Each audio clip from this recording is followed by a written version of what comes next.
kind of thing? Okay. All right. No problem. I could tell you this, though. I am the Bradley Bozeman of comedy. I'm good for one set a year. Just like Bozeman's good for one game a year, I'm good for one set a year. And but man, what a game, wasn't it, on Sunday? Wasn't that a great game? That was a good win, right? Did anybody go? Anybody go to that game? Yeah? We got a bunch of people who went to that game? Yeah, me too. Awesome. Yes, yes. Oh, FTR. Senor Snappy, the captain of the Rivers Lake Yacht Club, he was kind enough to take me along. He took me to his section. He warned me prior to walking in that it will be quite a few Raider fans in attendance there in that section. And he was right. It was we were definitely outnumbered. It was probably 10-1. So I did have to be careful, be wise with some of the trolls that I like to do to the opposing fan bases. And I thought of what to say, and I landed on let's go LA. Let's go LA, because you know damn well they're not from Oakland. They're definitely not from Las Vegas. They're down the street in freaking Compton. So, you know, so I'm like Dodgers, Lakers, Chargers, you know, and they're all like stone face. It's like that meme, you know, where it's like they're crying behind like the straight face. You ever seen that? Okay. I think two people have. Maybe I'm online too much. That's a problem. But anyway, yeah, that was great. But I love LA. No, I've lived here in LA for a long time. I used to live in San Diego. That game, you know, it had that the throwback of the Navy and the Jumbotron, the font up there. Senor Snappy and I were featured up there for the first time. And I've been a fan since '92, so that was a big deal to me. That was pretty cool. I got to admit, that was pretty awesome. Never been on that. But anyway, I love LA. I've lived here since 2007. A lot of people shit on LA. I'm cool with it. I love LA. It doesn't mean I haven't seen some shit. And to this day, I still can't tell whether it's human or dog. I don't know. Not sure there. But LA is a funny place because, like, even driving and, you know, you come up on a billboard and there's an attractive person on there, maybe an acting headshot, maybe like a real estate agent headshot. And it reads, "I'm a Scientologist." And at the bottom, you know, that's the name of the person, what they do for a living. And then it says, "Curious?" A little website to go to. And then you drive another 2 blocks and there's another billboard. And this time around, it's a silhouette of a man in a doorway. And it's like, "Want to leave Scientology? Call our 1-800 anonymous helpline today." That's a great place. I love it. Anyway, who's got a beer? Does anyone have any beers here? You're drinking a beer? Oh man, I can't wait to see. I don't drink before this because I end up like forgetting jokes, but I can't wait to have one right afterward. I opt for the lighter calorie, lower calorie, lighter fare, only because I was at a comedy show and I got roasted. The fellow comic said I was one IPA away from becoming the JD Vance meme. I didn't like that too much. I was very offended. So I'm now like Bud Light or whatever. I quit smoking. Is it? All right. Yeah, I quit smoking 2013. So it's been a minute. But every year I would write a Facebook post. I would say 2 years since my last cigarette, 6 years since I last took a puff. And, everybody was like cool. Everybody was like, hey, fuck you, die. I'm going to block you or whatever. No, they didn't say that. There's like, oh, terrific, right on. That's awesome. Keep it up. Right on. But I stopped. I stopped doing the annual Facebook post. Because you want to know, okay, I'll tell you. It reminded me of the Trump tariffs. Create a problem. Solve that problem you created by stopping. And then congratulate yourself and seek validation. So, yeah. What else? Okay, so last one, because I know you guys have a lot of actual important things to do and important things to say, and there's podcasters here and all that stuff. It's a big deal. But anyway, I've been on this earth now for over 40 years, and yeah, and I've really only taken away like one valuable lesson, and that is never do magic mushrooms with an Italian. Like never do, no. Because the whole time they're like in the corner doing this shit. Like the whole time. And then they come up with like hours later, this like semi-profound shit. They're just like, tonight I discovered finally the true meaning of pizza. You know, it's like, get out of here, man. We're not doing that. Anyway, I'm going to quit bombing, and we are going to have a great time up here with all these panelists. Who's up next? Who is up next? Oh, it's Jimmy. Go LA. Well, actually, I am not next. We have a special video from somebody who is not here today. Pretty big podcaster, pretty big face in the Chargers fan base community. And we are going to bring up a message from the director. Chase, kick it off.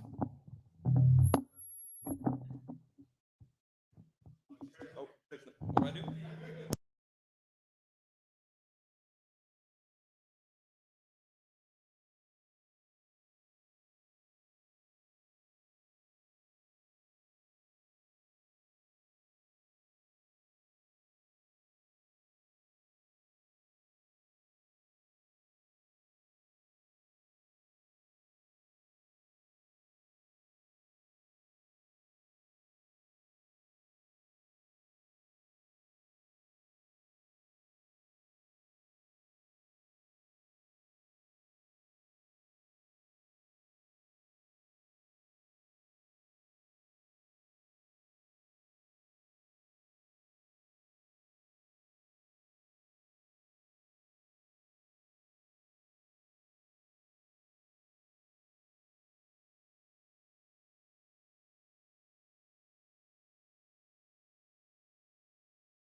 A history that we will always cherish in our hearts. Some of us may never recover from that.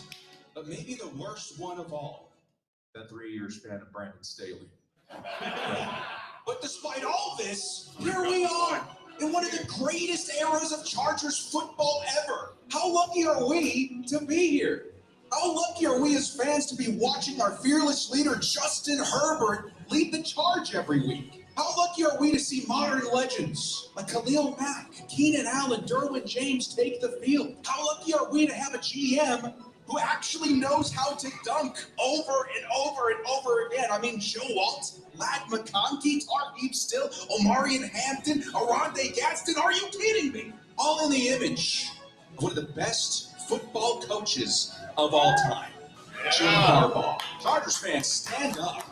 Now is your time. Now is your moment. Do not let it pass you by with nitpicking and insecurities. Do not let our differences divide us. Don't let this opportunity to come together and celebrate something amazing pass us by. Because at the end of the day, our our voice, our strength, our passion flies under one banner. We are the Los Angeles Chargers. We are the fans. We are the Bolt fam. And together, we will help usher in a new era of Chargers football into the world. No more of the days of opposing fans taking over our stadium. Behind us are the days of a sea of black in a pond of powder blue. Join together in helping us rise to the surface as one fandom and bring the thunderous roar of the Bolt fam to life under one voice, under one banner. We are the Bolt fam. We are the Los Angeles Chargers. Our era is now. Bolt up, baby. Let's go, Chargers!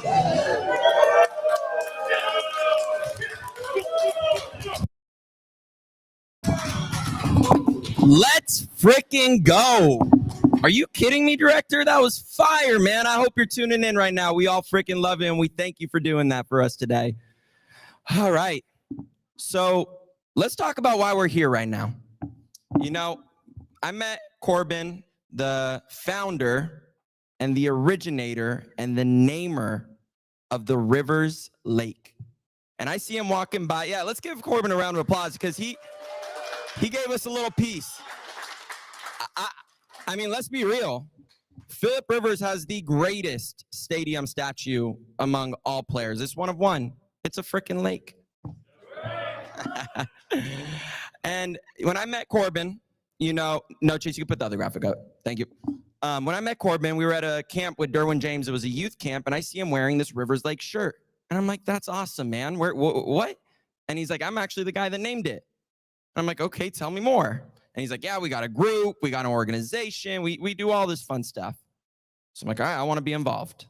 So I end up meeting up with them, see this crew of an awesome group of people, and I get in charge of putting on events. So football fans, why wouldn't we do a watch party? That's the easiest event ever. Well, the thing is, we all have our pre-game rituals. We all like to watch our games in our spots, whether that's going to the stadium, whether that's locking yourself in a room like I do, whether it's going to your bar, whether it's hanging out with your club. Like everybody has their places. So we got to do something else to get everyone together. And being in LA, being near Hollywood, I see a lot of these fireside chats and these panels going on. So why not just copy that, call it the VIP Bolt Summit, and get together the biggest frickin' Charger fans in this nation. And here we are today. No, Chase, the other one. The other one. Almost, man. Third time's a charm. I love you, bro. Good jersey, Bozeman, baby. He's a Bozeman. Come on, Chase, you walked into that joke. Bradley Bozeman, if you're listening, we love you, man. Yeah, that's what it is. So, you know, when I wanted to try to think, you know, what is a fan base? And that got me thinking more. And what it is it's a community, guys. And we are a community, you know, and I think what's so special about this is it can extend beyond Sunday football. And we're proving that right now as we're here on our Friday nights to talk about the Chargers. So how do we build on this community? And I think we do that by supporting one another, by coming together, by teaming up, and going beyond the football field. And what I mean by that is we all do something more than cheer on football on Sundays. You know, we got Patrick the Bolt Tender who can help you with all your alcohol needs. Let's be real there. Yeah. Pretty much all of them. You know, everybody. Shout out Patrick. Hey, those are some great drinks. How about, what was it, the Dicker the Sipper? Okay.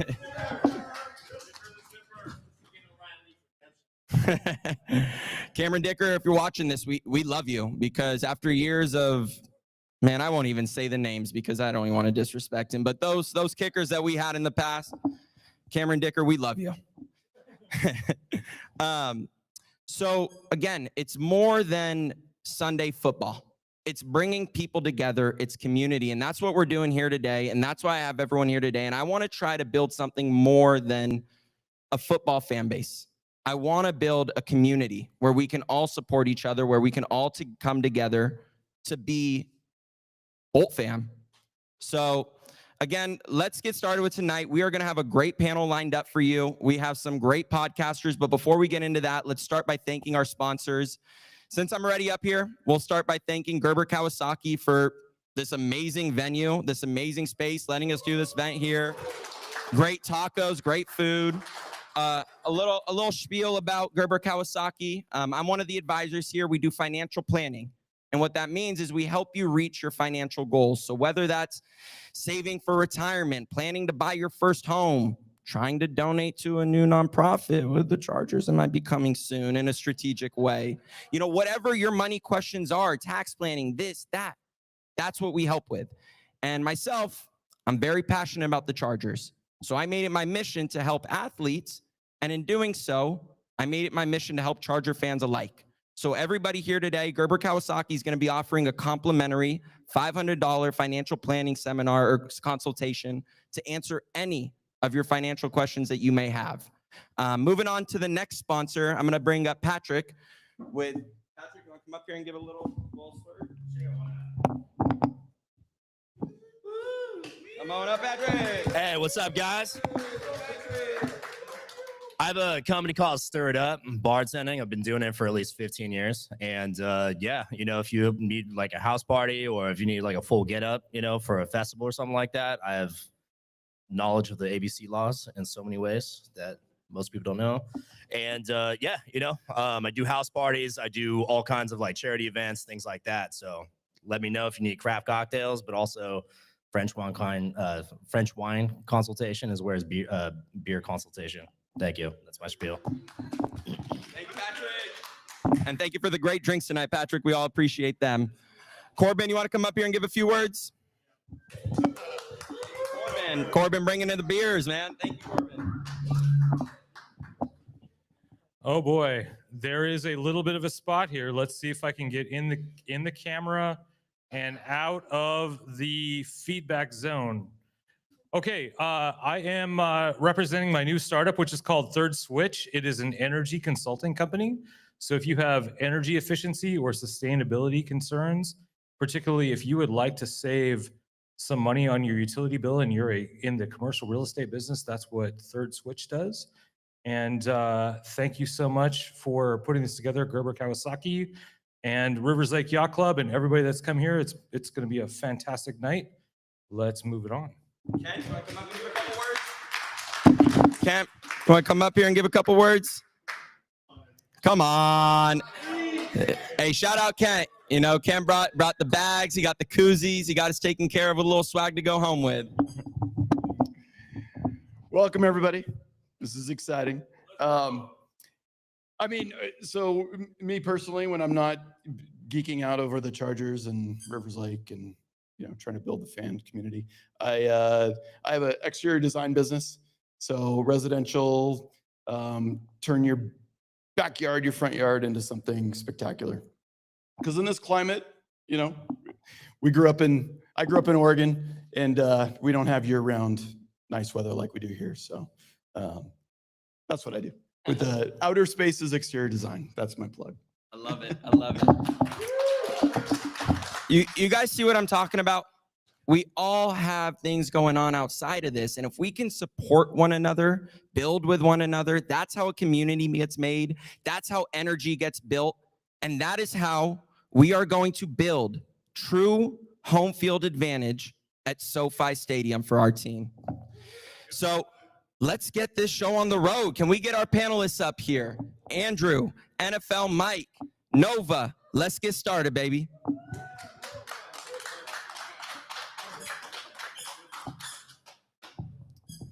All the mics on. I don't know. Nova, any particular order? Test. Check, Oh, Brody, check. you're joining us today? I am. I love it, man. Let's do it. So this panel is going to be broken up into two parts, guys. We're going to start off by talking the on-the-field stuff. You know, the state of the team within the organization, the coaching, the front office. We're going to talk about that for a little bit. We'll break off to a little Q&A with everybody to have everyone chime in. And please, if you got some things that you just got to say it. This is a point of a fireside chat. And then we're going to talk about the off-the-field stuff. how we're really going to build true home field advantage at SoFi, how we're really going to make this come to life. So without further ado, let's get started.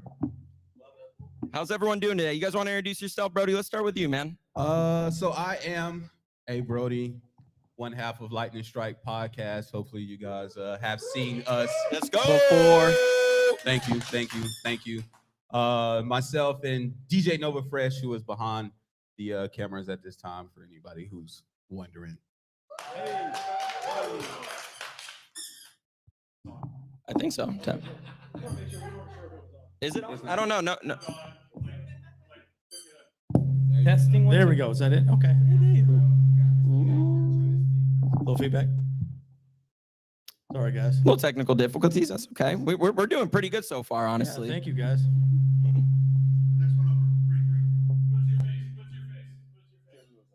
So is that better? Yeah. Okay. All right, guys. Andrew Bull Bros. Shout out Mia. There we go. Good job. There we go. Good job. Sorry, guys. Yeah, I should have had this on before. Andrew Bolt Bros. I'm excited to be here. Can't wait. Been a Charger fan my entire life. Told the story a few times. My sister is here, actually. Bolt Sis. Let's go, Bolt Sis. Yeah, my grandpa took me to a game when I was 10 years old. I was hooked ever since. And after every season we don't win a Super Bowl, I want to drink a bottle of bleach and end it. But we started a podcast. It's awesome. Still a Charger fan. I will always be a Charger fan. Tramp Stamp Tattoo coming soon. To win that Super Bowl, guys. Real quick plug. If anybody wants a bleach t-shirt, the best, Big and Bleach back there. That guy, if you, Big and Bleach, baby. Let's go.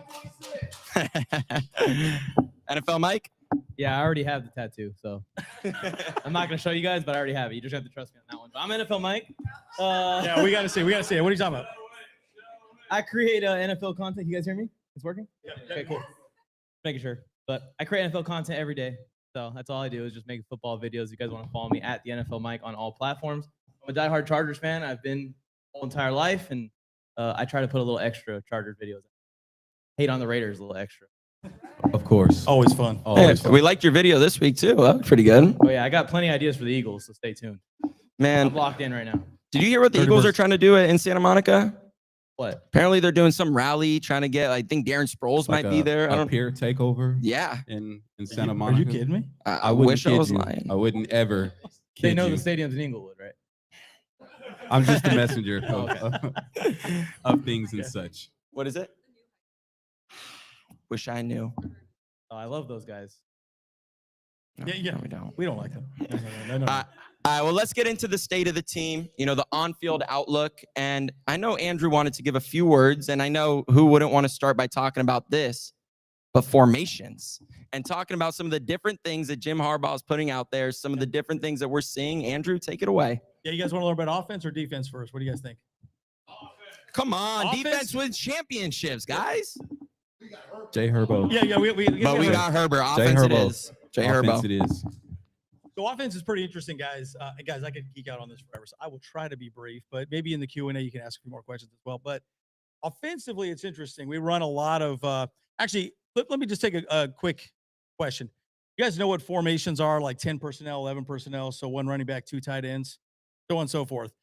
If you had to guess, what formation would we have the highest success rate for the Chargers? 11, 12, 10. Absolutely crazy. So just one running back and completely, what's that? That was your guess?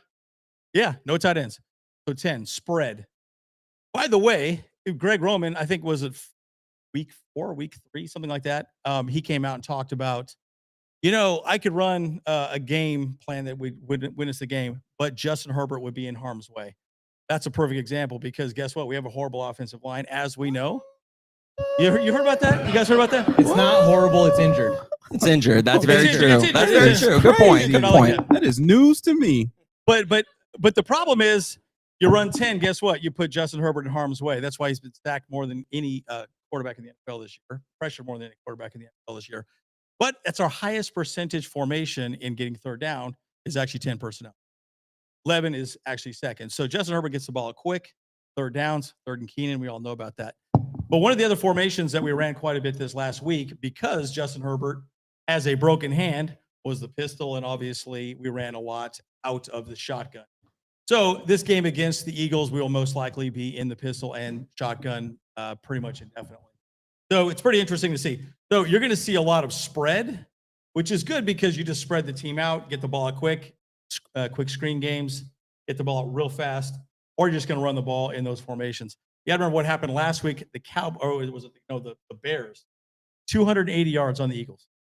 So they are going to run the ball hard this week, and I think that's the way to do it. You don't want to keep Justin Herbert healthy. He's got a broken hand after all, guys, right? So kind of a crazy situation. So, But look, everybody in this room knows we're probably going to focus on running the ball. Yep. If the Eagles know we're going to run the ball, how are we going to run the ball? Eight. It's got to be physical. No. At the end of the day, right? Like the thing that's interesting about Greg Roman's offense, and I think this is where a lot of people give Greg Roman a hard time, right? Everyone does. But the reality is he had to completely change the game plan after his hand was broken. He could not go under center. Our entire running game is designed under center and play action. We were the number one play action pass team in the NFL last year. We want to run everything through, under center. You couldn't do it last week. So you got to tip the cap to Greg Roman. As much as heat as he gets all the time, he did a great job changing up the game and making it work. So you'll see a lot of 22 personnel, 2 running backs and 2 tight ends potentially. I will say one last thing. I know I've been speaking a lot about the offense. Trevor Penning, who we signed right before the trade deadline, he was lined up on the jumbo side of Jamari Sawyer, who, by the way, guys, I have to eat crow. I didn't think he was going to be that great at left tackle. He did a much better job than I expected. So Trevor Penning was on the left side also helping get the run game going. So they did some creative things to keep Justin Herbert healthy. So I expect the same this week. You think it goes a step further? Think we're going to see Trey Lance in there I would love to see that. as a rusher? I would love to see that. Yeah, I think that we could see, especially this week, Trey Lance in there to hand passes or hand Oh, yeah. balls off, but Yep. he may pull one on that play action like you're talking about. I agree. Throw it deep or take Maybe. off. Yeah, I love it. Right. Red zone offense. Yeah, 100%. And again, push. We saw the push. He's not going to be under center. So you'll probably see Trey Lance out there quite a bit. Again, he was getting snaps beginning of the week.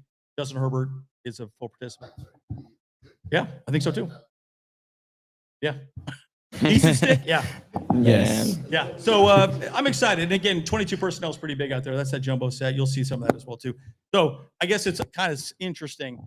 We're running either very spread out offense, kind of like a college type of offense system, or we just go power and just drive the ball down their throat. So it's either jumbo or spread, which is kind of interesting. Not a whole lot in between. Yeah, I agree. And before I get into the next question, how about that handoff to Kamani Vidal last week by Herbert, like doing it across his butt? Yeah. Herbert, we are so lucky to have that guy. Yeah. Let's be real. He's a stud muff. Gamer. 100%. Big dog. Brody, I'm going to pass this question to you. For sure. So, why is this team so up and down? After the, I know, very, very vague question, but, Harbaugh after the Jags game says, we executed nothing. And I just want to know, how does that happen? Is it youth? Is it a lack of depth? Is it coaching? What do you think the problem is? Why is it so up and down? Well, I will start this with the obvious is the offensive line. First 3 weeks in the season, obviously we were 3-0, and then we took our first big hit to the offensive line. And then from there, we've seen multiple, I think somebody released a stat today, 19 different offensive line combinations since week 3. So there's really no consistency with that offensive line. And hopefully after Sunday's win, this is the offensive line we continue to see for the rest of the season. But imagine going to wherever your place of employment is, and every time you walk in there, there's a different supervisor, there's a different subordinate. The janitor is not the same janitor it was yesterday. The people who turn on the computers aren't the same people. The people who write the checks aren't the same people. And you're just trying to figure this out week to week. I know everybody wants us to spend money and go get this and go get that. I've said it 1,000 times on our show. What this offensive line is what you're going to get week to week. So we as Chargers fans have to deal with that. We got to eat that. Some days it's going to look like it did Sunday. Some days it's going to look like it did it versus the Giants, versus the Jaguars. And we just have to be able to pivot in real time with the consistency and just keeping this group together and rolling out the best product we can week to week. So what's the most realistic identity for this team today? And any of you three could take that one. Justin Herbert. It's a great answer. He's it. I mean, I Broken think, hand I or think not? inside the actual room, they look at their identity kind of being through the rushing attack and stuff like that. But if we look at what comes out each game, we get into the middle of the game in the third quarter, fourth quarter, and it's close. We lean on one person. So I think it's Justin Herbert, the heart and soul of this. I couldn't agree more, honestly. Now, let's switch the question a little bit. What are the 2 or 3 players that you think can really step it up? You know, that have the biggest opportunity to make an impact if they were to step it up on our team today? As far as like underrated players that might. Yeah, like who are the 2 players that can really elevate this team to the next level and take us not only to the playoffs, but through the playoffs? I'm going to say it now. We're here at the Bolt Summit, the VIP Bolt Summit, but Trey Harris is going to be a special player. And we haven't seen it yet. Solid. But if he put on his tape, Shout limited out snaps Trey. he's gotten, he does everything that Harbaugh wants him to do in between plays that he's not getting the ball. And when he runs routes, you get close to him in training camp. Like this kid can really ball. And I think that he's one of those rare wide receivers that can do it all. He reminds me a lot of Keenan Allen when it comes to the timing stuff with Herbert, but I think he has more wheels than Keenan even has down the field. We start to get some more playing time for him in the future. I think he's in a perfect spot to learn too and grow. Absolutely. So I think that Trey Harris could be something special for us. And how about in the that future. block on that Very same Kamani underrated play? blocker. Amazing. Yeah. Very underrated. That's what blocker. Harbaugh wants in a receiver, man. And QJ, shout out to QJ too. Say it gotten better. again. He's QJ has gotten better. been Wait. One A more lot. time. NFL Mike. Say it again. Huge shout out. QJ. Huge shout out to QJ. Hold on. Huge shout out. You didn't. It's still not quite enough energy on that. Huge shout out to the 6'4" monster that lines up out wide and wears number 1 for the Chargers. Honestly, hey, we all should owe him a little bit of an apology. 'Cause Yeah, I can look 100%. at all your Twitters. Yes, I you know y'all all. were talking crap. Yes, you all owe him an apology. Whoa, Yes, were you did. defending him back Yes, you all. Yes, you all. You were. I was on I the- spent a day at training camp Sean just Merriman. following QJ around, just trying to convince Chargers fans that he hasn't dropped a pass this entire practice. Yeah, I mean, he- that's Yeah, It's he's it's done That is uh very it's, true. It's the media. Yep. Yeah, it's the media, man. Like like you mentioned in NFL, Mike. And we was talking about this way back in the summer. QJ would catch 14 passes. He would drop one. And it was The a big media one. will only show Yep. the one. Yep. Like he's deep balls, everything, crossing patterns. He drops one, and that's the only thing you would hear out of training camp. So I blame the media for much of what happened this summer, but he's been balling out this year. Yeah, Yeah, shout out to Selin J. Law, also our wide Absolutely. receiver coach, to work with him extra hours to get him where he's at. You know, the one guy I would say is Amarian Hampton. He said, I think Amarian Hampton.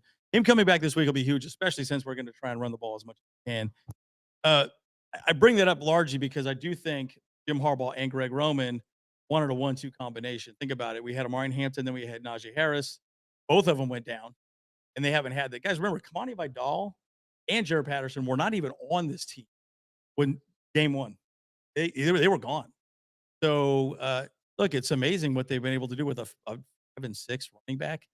And Kamani looks incredible. So the good thing is, I'll just say this: the Amarian back, you got a big, you got a hammer.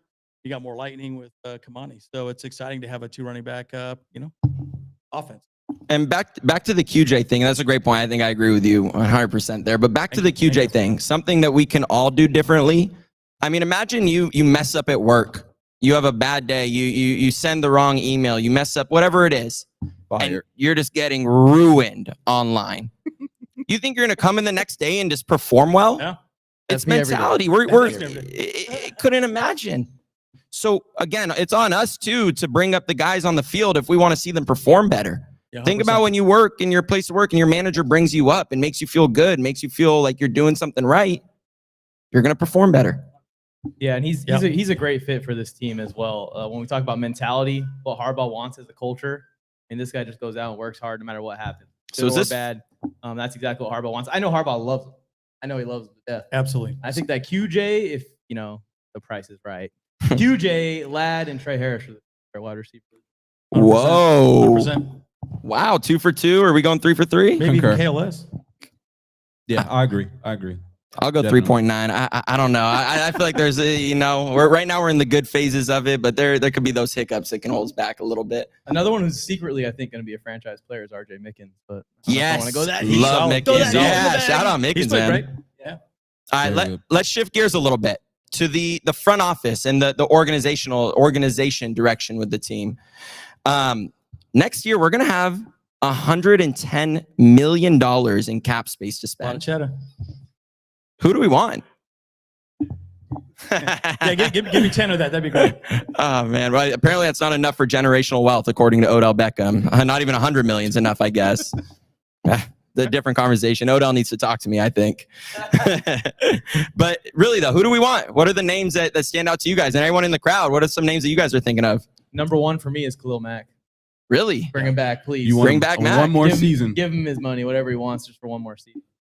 Yeah, I like that idea because he's a leader there. He's a quiet leader. Everyone talks about him. Another guy I would like to see back is Keenan Allen. And everyone says, well, you know, he's getting old, but I see third and Keenan. He's awesome. And you probably bring him back pretty cheap. I couldn't agree Now more. you're talking like free agents and stuff? Yeah. Oh yeah. I know we got the Bozeman thing going on and everything. I love Bozeman. I would love him to stay on the team as a backup center captain even. I'm cool with that. But the Ravens are in a contract dispute with their center right now. Happens to know Joe Ortiz pretty well. So if Linderbaum hits free agency, the Chargers should show up to his door with Brinks trucks. Multiple. Yeah, I like that idea too. And it'll be interesting to see if we re-sign Zion Johnson as well. We did not pick up his contract or his option. So curious to see if we sign him back. I would think we would. He would be a good depth piece, but I think picking up another left guard would be great too. But Kai looked great in this last game. Actually, the whole offensive line played great last Yeah. game. But They did. I would say this, I'd like to see another left guard there in front or compete, a little competition for time. I think just off the rip, it's got to be offensive line help. So whatever money that we could spend bolstering up our offensive line. But what I will say is to caution our Boat fam faithful, right? They hear the $110 million salary that we just got and waited, and all they think is names on the back of the jersey. Soon as whatever free agent list comes out, we're all at the top of it. Sign this person, sign this person, sign this person. What we got to understand is we got hella people that we have to get re-signed from our own team. Yeah. So while it is $110 million, that's not quite the number that we're going to have to spend on players because we trying to maybe get Keenan, QJ, Khalil Mack, and all these other players who are going to need a paycheck. Dayon Henley, you know what I mean? Like he's coming up. And so you got to pay the players that we already have on the team first. So if we're looking for probably the better, I would say, realistic expectation is headed into the draft rather than looking for all these big names on the back of the jersey to come to, Los Angeles and come play for us. I'm banking on us hitting a home run again in the draft like we've been able to do for these last 2 seasons. I love it. And it just seems like the team, at least the strategy so far with Harbaugh, has been to get quantity and quality versus just quality. So they kind of want to get players that fit their scheme, fit what they want to do at practice. Tony Jefferson's a great example of it. We just pulled him He's out of amazing. nowhere, Dude, right? old That- man that's Tony kinda is like- killing it right now. San Diego It's kind of legend. been like It's a an unction. story of Chargers free agency has been kind of those veterans that we know, that Harbaugh knows, that John Harbaugh might know, that some kind of connection there. So I expect that to continue, although I think that there is a slight chance that out of nowhere the Chargers shock us because Harbaugh is getting up there in years. We are running out of time. There might be a little bit of urgency at some point in the next few off seasons where they go, hey, we need that big time fill in the blank to take Jamar us- Chase. Edge rusher would be a big one. I Jamar don't know Chase about would be amazing. receiver. Could you imagine giving Herbert Jamar Chase? We're Like, just Yeah. He still so loaded doesn't at have the receiver. time to get it to Jamar Chase. So my question in the Crazy. draft, though, I know this is a little off the subject. Do we trade our first round pick back and get more picks in the second round? Because we only have 6 picks next year, and we've hit on a lot of those late picks. So do we trade back and get more picks in the second round, maybe third round? What do you guys think? Real quick. I think you always take I what think the it board depends where gives we. you. I think it depends where we end up. If we end up in the 20s. I mean, if there's pick 32. it's weird. Yeah, Every pick- year we want pick 32. That's what we Yeah, want. every year you end up in a spot where the quarterbacks are sliding and you're always watching that. But Yeah. I just don't feel like usually 20s. A lot of teams are trying to make huge moves, but we have seen it. We have Yeah. seen it. We've seen the Chargers do it too Yep. with the Kenneth Murray trade. So it's happened in that range. Yeah. He's playing good for the Cowboys right now. Yeah. Solid. Shocking. Anyways, I do think we might trade back. So The crowd did not like that yeah, one. he's like, I don't think so. Better. He's playing better. Let's say Yeah, that. yeah. Not great. Good. Good. Playing still. He's still a starter. He's on the field, guys. He's on the field. Yes. It is hard to be a starter in the NFL. I will say that. Yeah, that's the Telesco roast I've been holding. Hey, don't. Hey, let's not badmouth to Kenneth Telesco Murray too trade, quick, But we forget about that. You talking about Ron Tabasco? man. Tom Telesco. How do we feel about Tom Telesco in here? Or is this a? Is Make this a some noise We for like Tom Tom. Telesco. Are you guys serious? I mean, oh yeah, there we go. He There helped you Hey, go. you back did bring more. Brock Bowers, Austin Power. What was that guy's name? He The drafted Yeah, Brock yeah. Bowers when they had Michael Austin Mayer. Powers. Yeah, baby. They already had Michael Mayer, and he drafted Brock Bowers. Yeah, Make and sure Brock we Bowers- add that note into the draft. you pick. take talent, and Yeah. Tom Telesco. Hold on, let's give Tom Telesco some credit. He is pretty good at finding talent. You got Yeah. Herbert. You got Herbert. He got Herbert. I would have picked Herbert too. I mean, I guess. I know a lot of Charger fans, including myself, kind of wanted Isaiah Simmons that year. Yeah. A lot of people did Yep. want him. There was a lot of names on the They board, did. so it's a lot easier now that we've seen Herbert play. And of course, I loved Herbert too. But Tom Telesco, I feel like does get a bad rap in our community, and it's like he's gotten guys undrafted free agents like Austin Eckler. We don't want to talk about that. I don't usually give GMs undrafted free agents. Do you want to give him signings like Casey Hayward?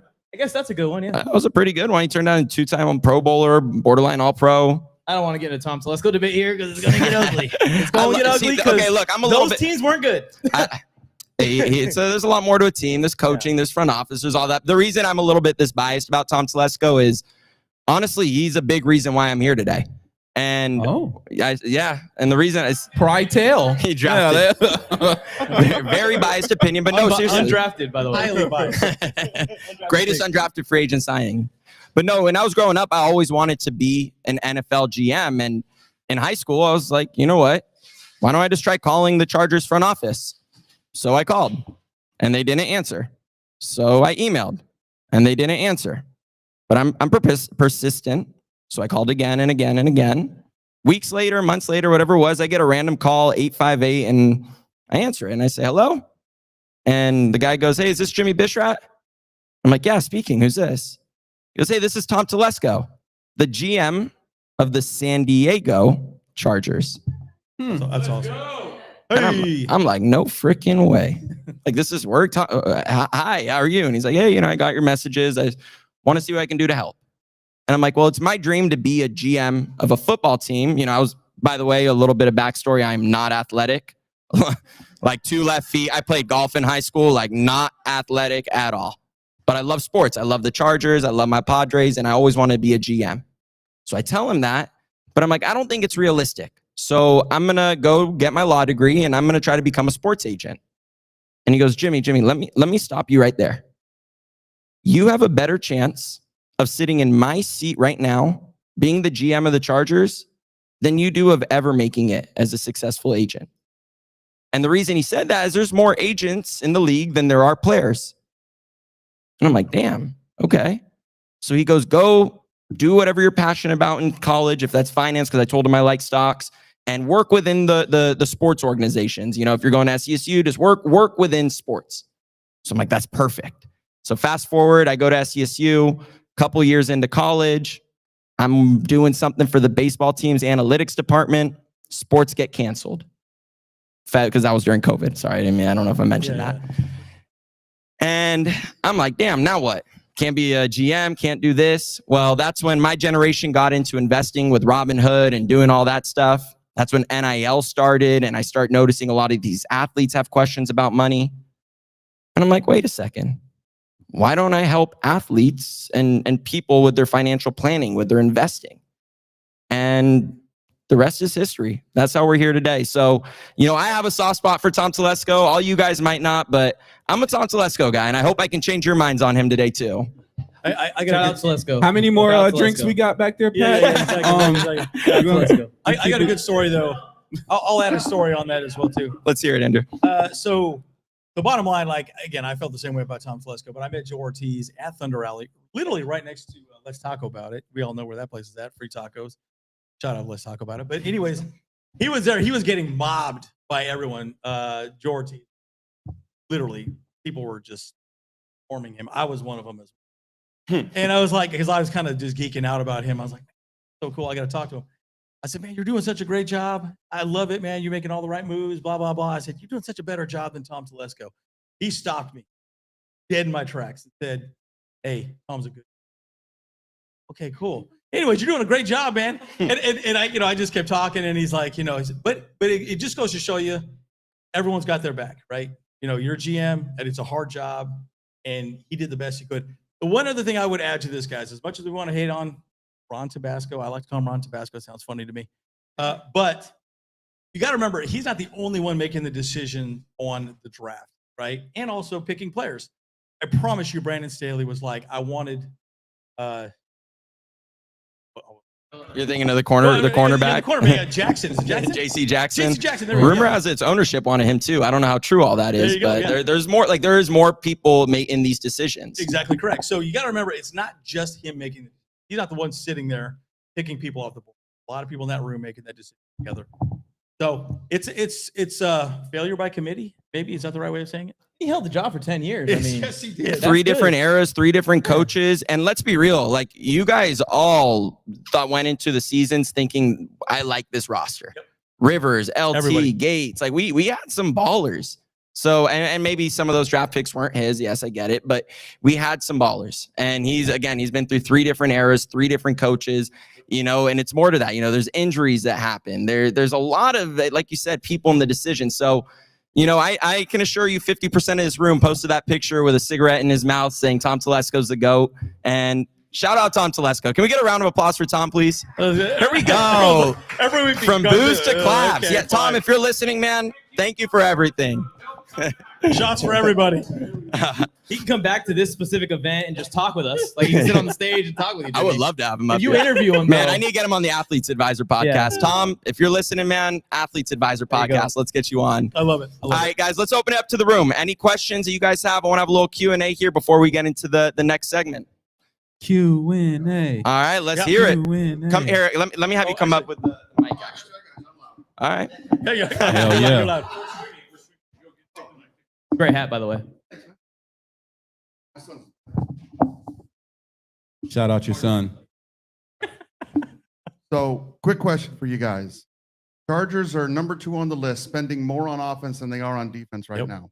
Everybody here was talking about spending money on offense, but where should they spend money on defense to really bolster the team? Other than Khalil. I was going to say it too, and when we moved on, but I think that's something that the Chargers really are going to invest in is D-line. And we said Khalil Mack, but I think it's going to go even past that. The Owe may get signed. They just give him an extension. Or you may see them try and pick another young edge rusher with some potential that's available on the free agency. I also think that there's a small chance, not next offseason, but maybe the offseason after that, Chargers may be in the running for like whichever the best edge rusher is that becomes available for trade or in free agency. Because, obviously that's post Khalil Mack for sure. I think that they're going to want to pair someone young with Thule, though. So they'll either use that first round pick on D-line, or we may see them spend some capital on D-line. Yeah, I couldn't agree more. I think Odafe Owe is we must sign. By the way, we traded Alohi Gilman away, and the Ravens changed the defense. They actually go 3 high safety, and they kind of changed the entire NFL defensive scheme moving forward. So that's pretty interesting. So this goes to show you that we have a lot of depth on the defensive side of the ball. You got to re-sign Derwin James, or James needs to get paid here. When does his contract end? I correct? I think it's here, is it? DJ? Yeah, DJ. This year or next year? I feel like it's next year. Next year. I feel like we'll be talking about it more. Yeah, next year. Sorry, but they're going to give him money. He's going to get a big bag. But Odafe Owe for sure, and someone on the defensive line. Big butt and gut, lunchroom dude right in the middle to stop the run. I agree. Edge rusher. I agree. Edge rusher, run stopper. That's where I love Mac. I think if we stay too long, we're gonna miss out on what's next. Yeah. And that's just kind of where I am with it. Like this year was already kind of like, all right, we're bringing him back one more year. And he's doing his thing, but I think sometimes you have to be able to pivot in real time. And I don't know if we have identified his replacement already. And that would be something I would be looking forward to this year. And speaking of cap space in the D-line, man, we better get ready because there's a bunch of teams, probably 10, 15 teams in the league that will give Thule a fully maxed out contract. Yes. It's going to be up to Thule if he wants to keep playing in LA or go to one of those fully maxed out Double digit deals. sacks this year. Let's the Don't- Chargers. 55 pressures. You guys think we should have 55 kept Joey pressures. Bosa? No. Crazy chip. He's killing it right now. I He's a know, small and I killing love it. Joey. I'm Maybe biased one for more him year. too. Absolutely Maybe 1 not. year. Really? Now this guy stays healthy? What the hell's going on? It was just the Raisin money brand? associated Good with, God. with And he keeping says him. he's never been happier. You Yeah. know, like there's this. I don't think he got along with the current staff. I don't think he got along with them. But yeah. I mean, it would have been cool to have him for one more year just because had some injuries in the Thank you for that. I appreciate it. By the way, guys, everybody here, about 10 more minutes for the tacos. So if you're hungry, go grab a plate. The taco cart will be leaving in about 10 minutes. All right. Any questions? Any other questions? We have one. I got one back there. San Diego Padre hat. Let's go Padres. Yeah. Both up. Wait, hold on. Real quick, are we a Dodger room or a Padre room right now? Padres, baby. Let's go, Padres. Raise your hand if you're with the Padres. Let's go. San Diego. Go Padres. There we go. We're strong here. All right. Keep Go going. Dodgers. Come on. Get off the What's stage. All right, so I'm speaking from a fan perspective. We know we got the free agency coming up.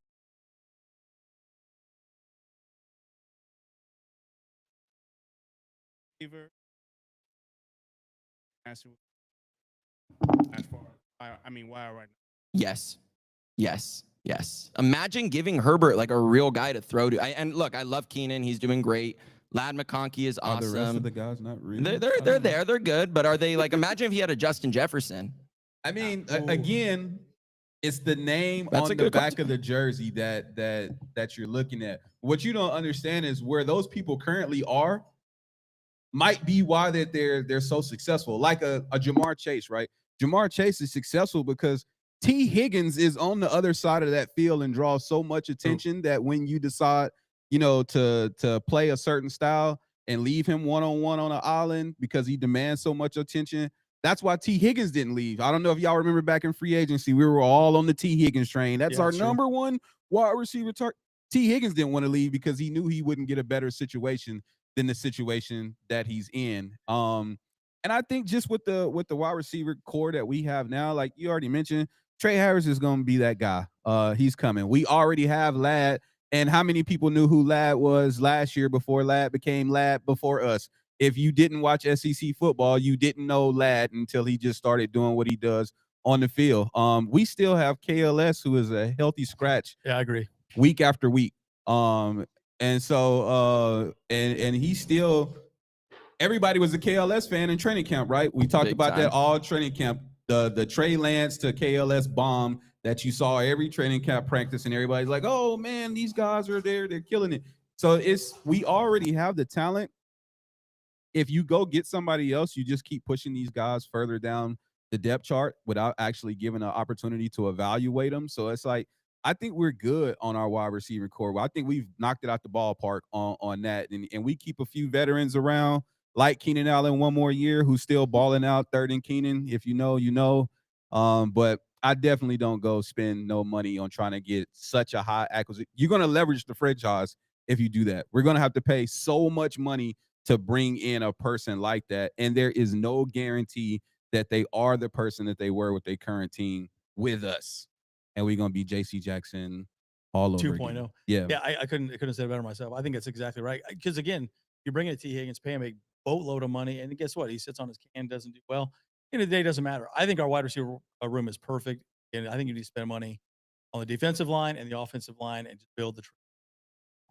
But does it not scare you guys? Like last year, our wide receiver room was Decimated. subpar, Yeah. but now it's like we bring in, Keenan to come in, and we all look. We all love Keenan, but Yeah. he's getting there at that age, and if he keeps performing, I hope to God I can watch him for the rest of my life. But that's not the case. It's almost perfect for him.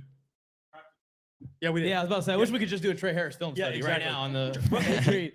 I watch him against this guy. Watch him run the slant route Killing and it. get wide Very open. true. But yeah, I agree with them. I think just keep using late draft picks on guys that they really love that have high potential, like a KLS.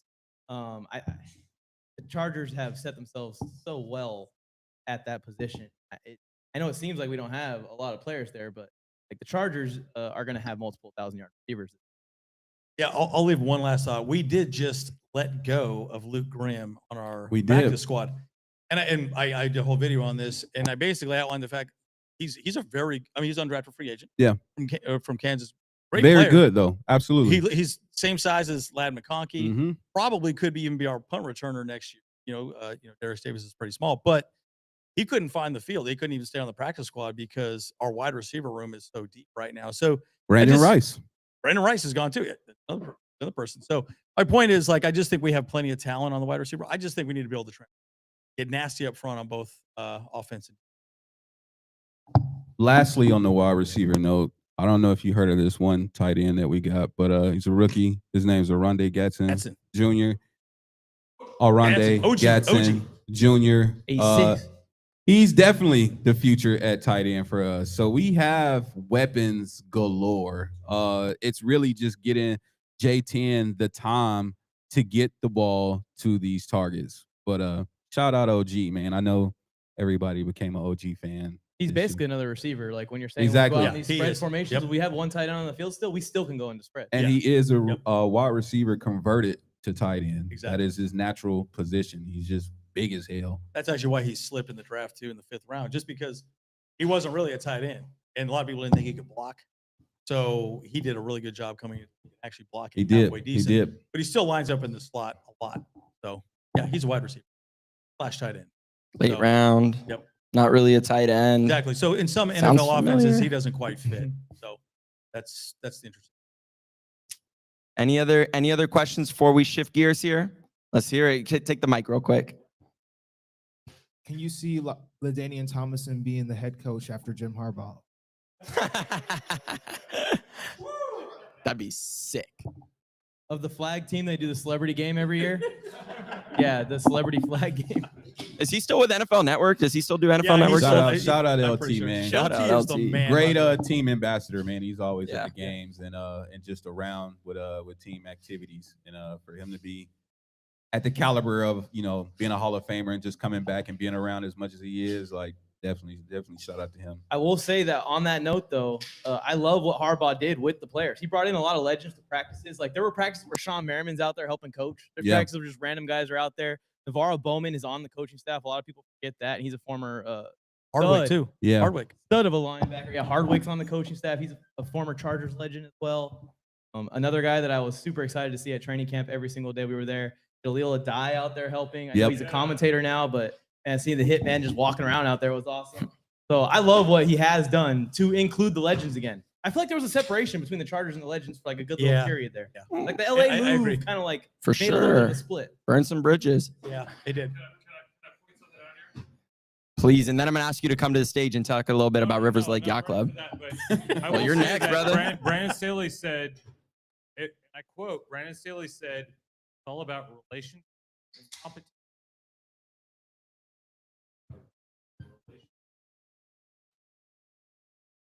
I love it. I love it. Well, no, seriously, Corbin, I'm going to ask you to come up right now. We're the Rivers Lake Yacht Club. Super It's your serial. time. Round of applause for Corbin, everybody. Super serial. And Kent, if you don't mind coming up to the stage as well, I want to ask you guys a little question. Come talk about Rivers Lake Yacht Club. Chase, can you throw on the slideshow, please?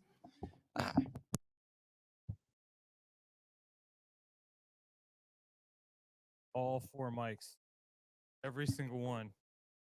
By your powers combined. Let's give a round of applause for our wonderful panel. Fantastic, guys. Thank you so much. So first thing is I want to relate to everybody that is watching around the world Hey. and everybody that is in the room here in beautiful Santa Monica, California, USA, Yes, sir. that the Rivers Lake Yacht Club has we're a real yacht club, and if you could bring it back to where we just were, I'd like to announce our flag officers for this season. So Kent Mitchell, our Commodore. Dope. Kent Mitchell, please take a bow. That's me. I'm the Commodore Emeritus, which means that I started the thing, but I'm not doing much right now. Jesse Montiel, he is the Rear Commodore. He's responsible for our tailgating scene. Jimmy, of course, our social chair, who did this wonderful event tonight. Jimmy, tip of the cap, everybody that's in the yacht club. Matt Hall, our quartermaster, who did these wonderful pins. He's responsible for design, for our fantastic branding. Matt Hall, thank you. Tony Lishka couldn't be here tonight. He's in Oregon. He is our sergeant at arms. He's responsible for keeping Rivers Lake on the map. So if you look up Rivers Lake and you can find it, it's Tony Lishka. Real quick, Corbin. Everybody in this room, make sure you go on Google, Rivers Lake, comment, 5-star reviews, because that does help, and when you're driving in your car and you look on the map and you see Rivers Lake, it's because of those reviews. So be sure to do that after this. We're fighting them all the time, just so you know. Rivers Lake belongs to all of us, and we have to fight them, keep it. So just, All right, and last, you can't really see it, but Chris Sorrell, he's in charge of communications. Couldn't be here tonight, but these are our flag officers for today. Let's take to the next slide, please. So, gonna do a quick review of the Rivers Lake Yacht Club and story of Rivers Lake, and here's why that's important to everybody here. Even though I'm slurring my words, Kent, you might have to take. Okay. Well, in 2021, I was one of the first people that had a tour of SoFi Stadium. Remember this COVID year, and they opened. I had just moved to San Diego, and they had just started allowing people to tour SoFi Stadium. My wife wasn't my wife at the time, but you know that. That's a story for another event. Next year. Stealing this joke, but you proposed at Rivers Lake? I may have. You never know. Yeah. So, Drew. Next subject. Next slide. Next slide. No, keep it there. No, don't listen to him. No, don't listen to him. Okay. So the story of the Rivers Lake Yacht Club it was a joke that I have really committed to keeping for like 5 years now. It started with going to very first. Anybody could go to, obviously marketed fans. We go into SoFi. Like if you weren't working, you weren't in deep in the Chargers scene, you couldn't go there. You couldn't see it. Photo of my wife in front of the lake, and I called. A few months later, some of now my best friends picked up on this. They made it viral on X, Reddit, and they had the idea of people to lake. That became a thing. Here's why that's important. Okay, it's a joke I had, and I've been in it for 5 years. I've turned it actually. Here's the why it's important. Because something that us that care about the church belongs to us as long as we call it River Lake. Stop calling it River Lake, it becomes like a thing. They can just that is paying rent for the day. Because that's how that place is. All got digital marketing, everything, all the sign. That is meant to fit cultural connection. That belongs. That's belongs to Chargers. That belongs. Let's keep calling it River Lake, and that. Our main purpose is advantage. That's our real goal. That's what brought everybody here together today is something. Go to these games and not to get. Well, not in the minority games. We are in the minority as long as we're together, and we all stand together. We're no longer minorities at the games. And actually back going up against next Monday, the most toxic fan base in the right? So this is the time for the Rivers Lake Yacht Club mission. We're not a club, but I just wanted to let you all know like what we're about. We're all about making tools for everybody. We're all about making tools for everybody to be stronger as a fan base. We want to help every fan club, every fan be stronger, be more confident, know that we'll have your back and that we're not going to put up with bullying. Like, we're going to take over LA. Chargers belong to LA. Talk that talk. That's it for me. Thank you, Corbin. Kent, you want to say a couple words? Yeah, I mean, I got involved. You know, I was one of the thousands of people who put a fake review on Rivers Lake on Google Maps. Real. I mean, it was a real review, yeah. But you know, you're talking about camping with your family and Hold the mic. you know, playing with it and playing with Rivers and all that. So I'm at some tailgate and I see the Rivers Lake Yacht Club banner and I'm like, I know that. So I duck in and find out that Corbin grew up where I grew up and we hit it off. And then he's like, you know, inviting me to a Zoom call and he says, we're trying to paint the town powder blue. He wants to paint Southern California powder blue. And I'm like, because I became a fan. I grew up in Portland, Oregon. We didn't have a team. You know, I have no affiliation to anything. You know, the Seahawks were dog shit. So you know, I had no attachment to anything. And then, you know, I started going to games. And when they moved to LA, you know, there was this overwhelming attitude that the Chargers have no fans. No fans. Like, you know, that was the media statement. And it pissed me off because, yeah, we couldn't fill a stadium. I went to plenty of games in San Diego and you know, they weren't filling stadium. But I'm like, there's lots of people here who are. And so any event that they did, if they had a media event, if anything was happening. In fact, I met a bunch of people. I got involved in Die Hard Bolt Club because they said, hey, we're going to be at the Hollywood half marathon or 5K or something. So I, you know, participated in that and met people, and I just felt like I needed to be a powder blue shirt in the crowd. Just one more extra body. And so when I see Corbin talking about painting the town powder blue, I'm like, that resonates. Like, I could be a fan of the team, and a lot of people like to go to the games, and I'm rooting for them. But there's another level, and I think everybody in this room at that level that they want to participate. Like they want to not just be a fan of a team, but help build, like go beyond and create something much broader than that. And so, you know, that's what, and we're going to talk about that later. Like, you know, what, go to Steelers game and they're flying yellow flags, and you go to a Chiefs game and they're got their, you know, karate chop shit. And like, what do we have? Yeah. The bowl? Yeah. So let's all come together and figure out, like, let's build it. Let's build it. We have the opportunity to build something new.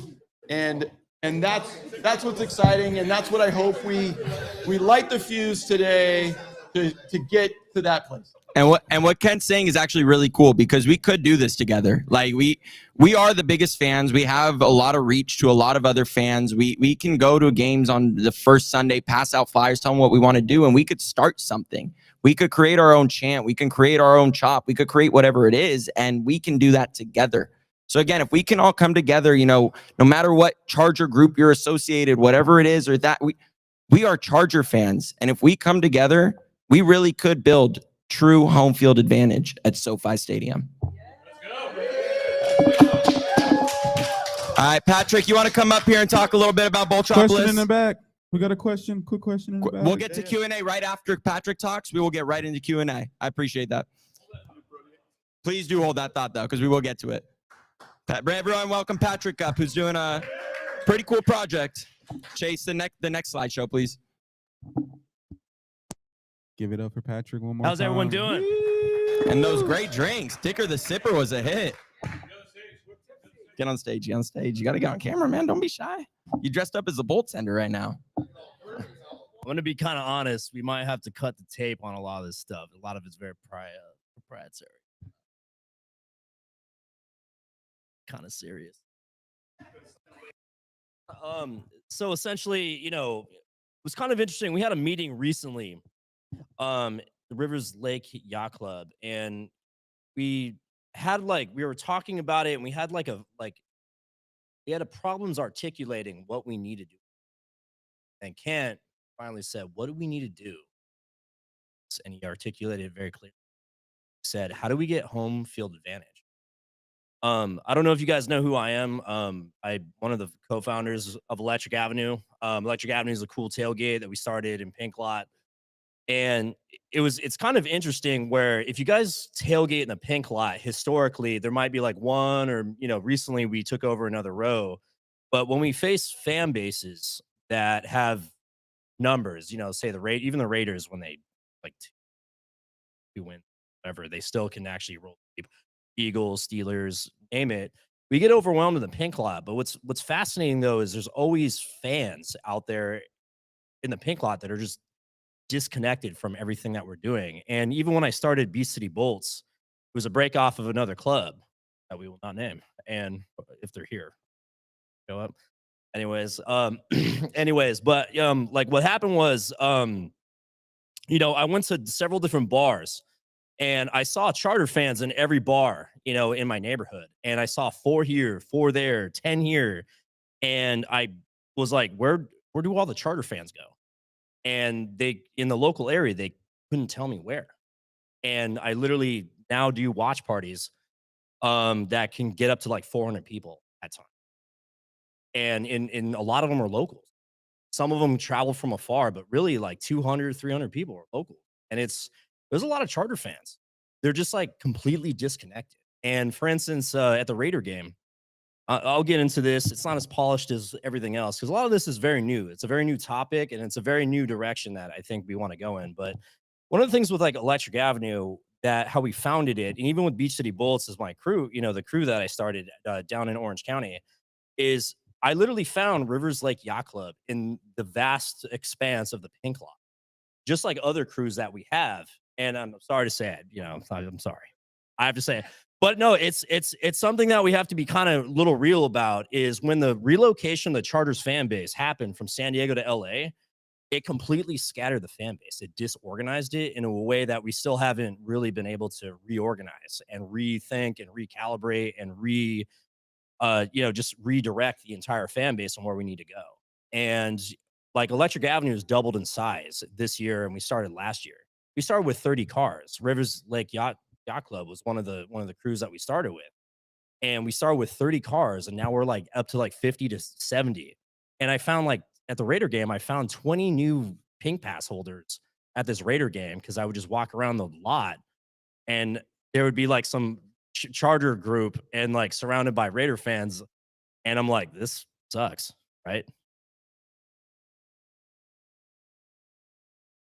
Would you like to park next to other Charter fans? This looks kind of whack. And literally, there's some Raider fan harassing us as I'm talking to them about how we're going to take over the Pink Lot. And they're like, oh, it never happened. I'm like, just give us some time. But yeah, so essentially, not to get into it, any further is, we've identified a few things that, that's holding us back.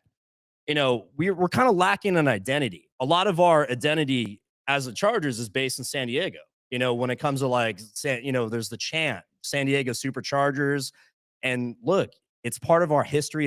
We should embrace it. But the problem is we're now in Los Angeles. The resonance is it's not happening. It's just not clicking. And as the fan base is growing to be more and more Los Angeles based and still has a sizable San Diego faction, it's becoming more and more disconnected. And so, all right. We need a home base. I'm just going to pause for that. We need a home base. Okay, let me tell you one thing. The Eagles fans are going to swarm here tomorrow on that pier right here. They are deep. The most organized fan base in Costa Mesa, where I'm based, El Segundo, is the Eagles. The Chargers were based in Costa Mesa, FYI, for 8 years. I live a mile from that previous training facility, and they still are more organized than me. But it's starting to change. But still, like, really, Philadelphia, Costa Mesa, like, wow. All right. Here's the thing is, like the Green Bay Packers, Chicago, New York, you can go on, Miami, Jacksonville. Where do we have an actual, where can we, or go back? Where can we actually have a home base? So the thing is, because of certain factors, I'm not going to go into it, the charter fan base is actually getting scattered around California, getting scattered around the country is what we've noticed through like Charger Bolt family and that group from other groups that I'm a part of. And, they may have been based in San Diego or Southern California, and then they moved for various reasons. And when they come into Southern California to go to a Charger game, I did a survey actually on Reddit and was like, where do you actually go when you come for, in town for a home game? And the answers I got were astounding. Oh, I go to Buena Park. Oh, I go to Hermosa Beach. Oh, I go to Westchester. Oh, I go to Santa Monica. Oh, I go to Orange County. Oh, I stay in northern or San Diego County. It's so scattered in the sense of like, it's just all over the place. And, one thing after doing research, after, I'm in the bar industry, so I'm just, in bars and restaurants, hotels, whatever, all the time, is we've landed, and also because the Chargers moved at El Segundo, is we kind of found the potential for El Segundo of being a home base. There's the amenities that are there that other places don't offer. One, hotels. There's 2,500 hotel rooms in a square mile between the Charger Bolt or, the training facility and LAX. It's just like a hotel. There's that many hotels, and they're from various price points and various, it's like there's stuff starts at $70 a room all up to $300 a room. So it's all over the board. They have a downtown area. The downtown area is fascinating where it's an old town, so it's not on a major street. It's actually kind of like old town Pasadena, where they're not major roads per se, but we can actually shut down the city streets. You met the mayor at our event. We brought him down, the mayor of El Segundo. I've had meetings with the economic development department about all this. And we have support from certain elements of the city, in everything. And it's fascinating where imagine, the statistics that we saw that, through research is like, look, there's probably at least 5,000 people that fly into LAX every Charger game. Then add on the people that maybe drive here. I know people that drive from, the Central Valley of Santa Cruz, Yeah, you guys tell me. You guys tell me. You know what I mean? Like, so they're driving in. So where do they stay? There's an RV, there's a beach, there's an RV park. LAX is right there. There's freeway access. And people already stay there, but the problem is not an emphasis. It's not an emphasis of like, look, imagine like I don't know, like through a banger game, the Chiefs weekend, we all concentrate and converge on El Segundo on a Saturday night, the day before the game. But the amount of people that we could potentially bring is not 40 people like it has been previously at a lot of these togethers. We could actually bring thousands.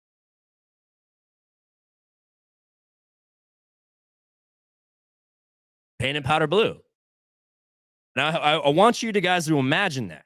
I want you guys to like internalize that, because a lot of the charter events that we've had in the past have always been, at best, like I said, it's at best a few hundred people, but the thing is, if you look at the numbers, the statistics, we can make this huge. It's no joke. This is what success looks like. Yes. It's a good vision. Yeah. It's a good way to think of like, could we actually go here? And the thing is, the numbers, the math is mathing. But it's up to us at the end of the day. And that's something that's so important, is it's up to all of us coming together, getting behind the same mission, supporting all the social media influencers, supporting all the different groups' mission, everybody coming together to paint the city powder blue. Okay, here's the problem. Okay, let's say that we win the Super Bowl this year. Where the hell are we going to have our parade? No way. It's going to be El Segundo. And I'll tell you why. Because it's walking distance from the stadium. It's walking distance from a lot of things. El Segundo is where we're going to have that parade. If we decide we want to do it, otherwise it could be Inglewood. It could be the Dodger Stadium. But I don't think that makes sense. I think We could lock down a whole city if we wanted it. We have that power. We could do it. So any closing remarks, Patrick, before we get into Q&A? Actually, there's more to the story. There's more? All right. So this is just the vision, the big picture. Like, how do we get there? You know? So, all right, next. All right, so me and Ken, as well as some other characters. Ken is also the one who owns Boltman and all the other characters. I personally actually have one of the on-field mascots of the Chargers in an undisclosed location. And I don't want people to know where it's at. All right, so it's I mean, to get back on track is one of the things that we noticed is, are people recording? It's live stream. We could do a lot for the community. Let's go that way. So, here's the thing is, there's a lot of fan engagement that we can go and do. The Chargers are doing their best. They're really working hard, to really get in the community. But I feel like there's just a lot on the table that we could do ourselves. For instance, and one of the things that Ken has done is we're, for instance, in early January, we're going to go to Skid Row. And we're going to hand out tents and provide other services for people on Skid Row. And he's been doing this, and he's been raising money for Chalk, or I believe other children's hospitals, and raising tens of thousands of dollars, in the past. And just out of his own, he's not even doesn't have a nonprofit. He doesn't have like any machinery behind him. He's doing this out of the kindness of his heart. But it's like, imagine if we had a nonprofit in the sense of like, look, can we take this to another level? Can we step it up? Because Ken, it was kind of interesting numerically in the sense of, Skid Row. He in the past he was able to raise enough money or get enough tents for like 200, which is a sizable amount of tents and sizable. But the problem is the crisis, or the issue is we need like 11,000. In order to actually make any sort of dent. And if he was able to get 5,000 tents, so the thing is, how do we have a force multiplier? How do we actually do what we're doing, but actually take it up like 10 times as far as like our effectiveness, our output, and things like that? And the nonprofit, look, tax deductible donations. So as a result, there's a lot of people that, I was talking to Mr. Jimmy here, and, there's things he can do with wealthy clients, and there's other people of wealth that we know where they just need tax write-offs. They're just like, I got $5,000 that I can just, I can give to a nonprofit. They're going to tax me anyway. I can give it to a nonprofit and just do that. But also there's things like micro donations. Things that I've done with nonprofits is to raise funds is like, give me $5 a month. Now that's like the cost of a cup of coffee. But if you get like hundreds of people to donate $5 a month on a recurring donation basis, you can now have a budget. It might not be super sizable, only like $500 to $1,000 a month. But we can start applying that in certain areas to multiply what we're doing. So it's not, the burden of cost is not on one individual. And the financial planner in me is coming out right now, but this year you get more dollar for dollar on your deduction when you donate than you will in future years due to that one big, beautiful bill change. So if you're planning on making donations, even if the nonprofit's not set up yet, there's accounts that you could put money in advance, get the deduction, and then donate later. And if you guys have any questions of that, why not work with the Athletes Advisor and a fellow Chargers fan? The nonprofit should be live by the 15th. It's freaking awesome work that you're doing there. Yeah. It really is. Ken primarily has been leading the charge on that, with strong pressure from me and others, and extremely strong pressure. But we've been working on it since the summer, and if anyone knows how to anything about the incorporation process of a nonprofit, it's just not. It's not simple. It's a pain in the ass. All right. So I mean, these are funding sources, big donations. We got into that. Percentage of business revenues. One of the things that Ken wants to do, for instance, is he wants to buy a bus and start shuttling Charger fans from El Segundo or that particular area to the stadium. And, like, for instance, we can raise revenues or raise funds that way and just take a little tithe off the top. He also, we're still figuring out what Ken wants to do, but he wants to relocate in El Segundo and have some kind of breakfast operation. And one of the things that he has, sorry, what? Let's eat. But yeah, one of the things he wants to do is, just tith a little bit of the alcohol sales, for instance, that could go into the nonprofit, so we can fund the Boltropolis, fun things, event ticket sales. One of the things that we've done in the past is work with like Antonio Gates, the legendary Bradley Bozeman, courtesy of, Curtis. Yeah. Hey, just wait till you guys see your giveaway. Just saying. Yeah. Oh yeah. Other things we can do is grants. I know some of this is kind of boring for all of you. I just want to get into the particulars of like what could actually happen and how we can actually make this happen. Grant writing, when I talk to the economic development team of El Segundo, they said they have a tourism budget. We were talking in this meeting about using their tourism budget for the Boltropolis, and we're talking about tens of thousands of dollars you could just use for marketing. Their interest, they've expressed interest. Again, we're not in that level of development yet. Merchandise, we can develop merchandise, sell it. Alcohol sales with a nonprofit, you can actually file ABC permits, and you could actually, if we had the nonprofit, I could have filed a permit and I could sell this alcohol, and it would be a fundraiser. And I'm very well, I know a whole lot about that process. And plan on this being an amazing gala next year, because this is like the nonprofit gives us the ability to do some stuff that no other fan base is doing. So this can be something like, this is already an amazing event. Just imagine what it can continue to be. Yeah, we could do like a dinner, all sorts of things, in-kind donations, just physical things people could donate. All right, next slide. All right, we've already gone over some of this. Next slide. All right. Here's the thing too. Go back one more. Thing is, Boltman has not been fully unleashed on Los Angeles. Ken has been, squirreled away in the city of Santa Cruz. And Boltman was a symbol of the Charter fan base. And South Park even recognized that and even put Boltman in one of their episodes at the Gaslamp District. This is this is dead serious. What? Dead serious. Why do we not have a clip of this right now? There's a South Park episode of people whacking it in San Diego, and Jackie. but it's kind of savage of an episode. But literally, when they talk about San Diego, there's a picture of Boltman next to the Gaslamp District. But no, they did justice to Boltman. I mean, maybe the episode's weird, but Boltman was a symbol of deference to the city of San Diego, and to the Chargers.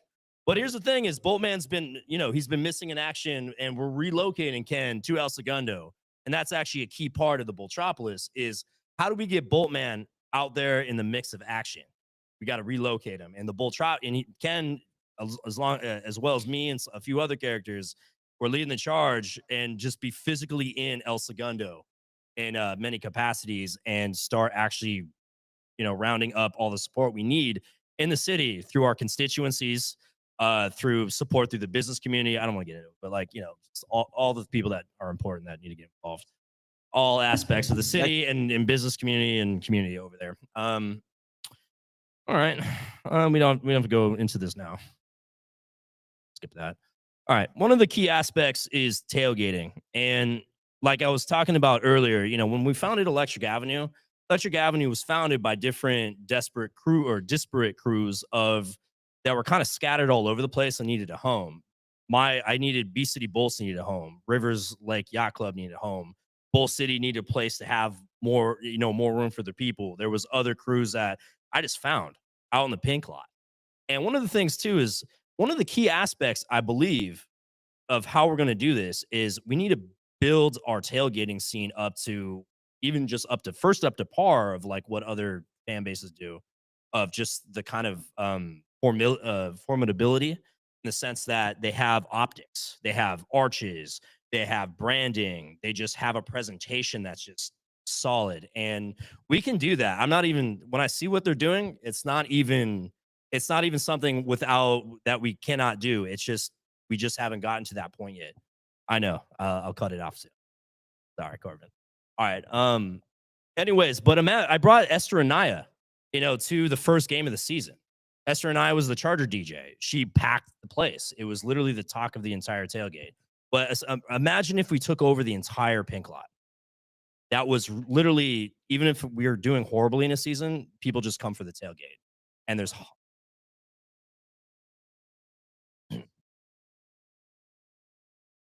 that is, what if Charger fans took over the pink lot?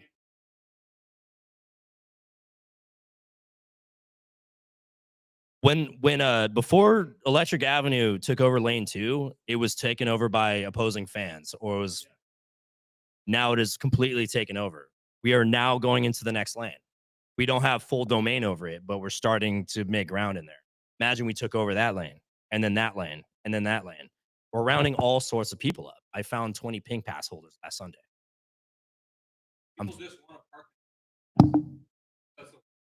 Why is it hard? It's not if, it's when. When? All right.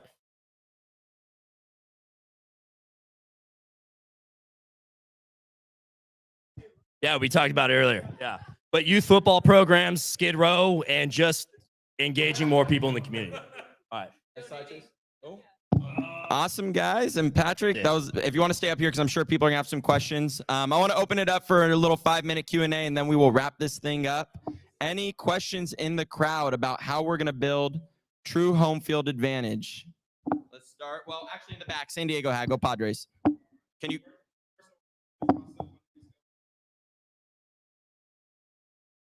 LB, would you mind? Will you come up here? Let's get you a mic, man. And again, everybody in this room, like, let's follow LB. Let's support LB. Everybody on the live stream. Why not follow? Everybody got to support each other. Tell them where they can find you at LB. Turn the mic on. Turn the mic on. Is it on? Is it on? Is it on? Jump up and down, dude. Jump and down. All right, so you can follow me on Instagram at ELBEEH, the number 2. I do use tailgates here. Ticket holders. So I decided, like, already create content. Not come. Big Charger fan. Why not come?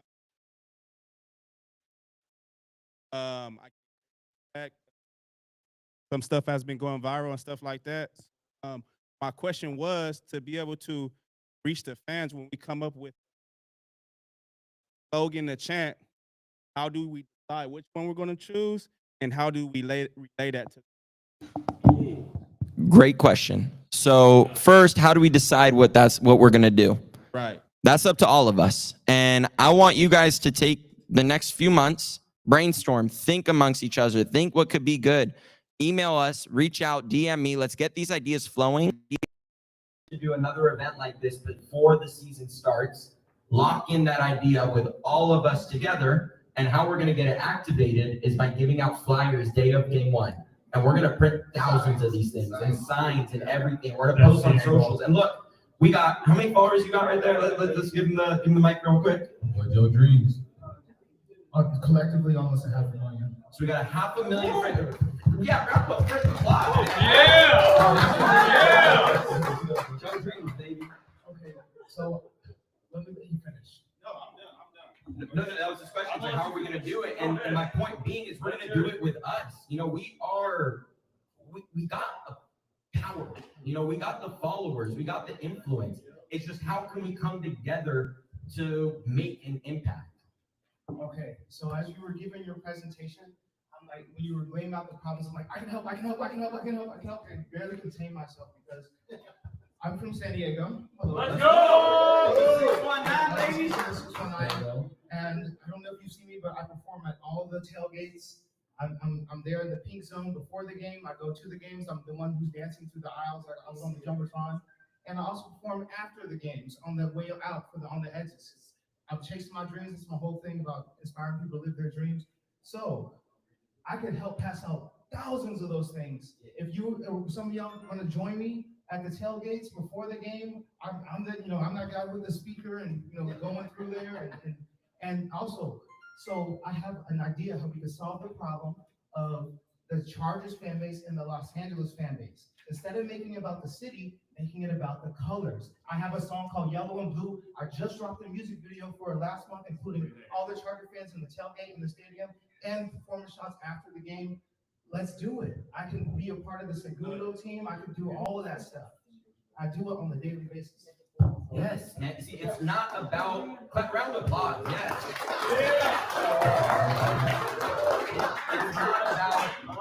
It's not about what fan group you're a part of. It's not about what city that you love. It's not about any of that. It is about the blue and yellow. It is about that Charger logo. It is about the players on the field. That's why we all stuck with the team. And I know we got a lot of friends that probably are going to talk a lot of crap that we're here still sticking with the team. But that's what it's about. And if we can come together, support, well, the logo's not up there, but support the blue and yellow, we can make something happen here. Can I say a couple of words? So today, it's all about bringing visions together. That is the main reason that we're here together today, is to bring visions together. We all want something together, whether we know it or not. We can talk about it. We may want to use the bathroom all at the same time, or we may all want another taco, even though the taco part may be done by now, or we may all want to have that home field advantage, and we may all want to have that space where everybody can be a Charger fan, and we can block out all those. What's a way that I can say motherfucker that no one? Motherfucker. Okay. Very well. Yeah, that's all those guys. We don't want them. Okay, so where I was headed with this is I have spent some time in Europe, and I can tell you. I was in Europe. I'm a man in a suit with a captain's hat on. Yes, I've spent some time in Europe. Is that so wrong? Okay, so I've spent some time in Europe, and I know a little bit about what makes home field advantage for, let's say, a European, particularly an English soccer team. You want to talk about home field advantage, you can't even walk through that neighborhood without getting, like, jumped.